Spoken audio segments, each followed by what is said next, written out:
များတာတဲ့ကောင်းဆောင်ဒီမိုကရေစီစင်ရဖို့ရည်ဒီလူတွေနဲ့ရွေးချစ်တဲ့တို့အမေတော်စုပြန်လာပြီ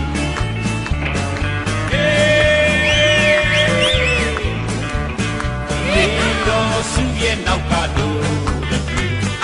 ဒီတော်စုနဲ့ရကြစို့တံအောက်တယောက်ခင်းနောက်ကတို့ရဲ့အမေတော်စုပြန်လာပြီ